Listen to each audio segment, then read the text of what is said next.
Alright, so we've been sitting here for about 7 minutes.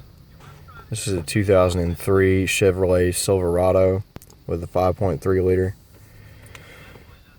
And I have this problem from time to time, and now that I'm getting it on camera, it probably won't do what I'm trying to show.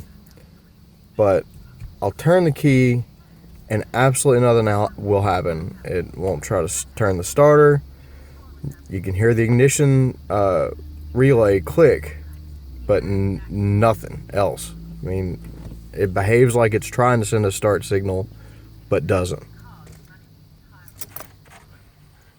And miraculously, it did exactly that. And it's not a battery, it's not a charging problem. The battery shows a little low because I've been sitting here for,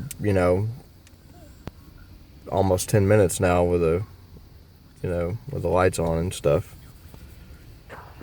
I don't know, you guys got any ideas? Let me know. This is driving me nuts. It always happens at the most inopportune time. I'd appreciate any input.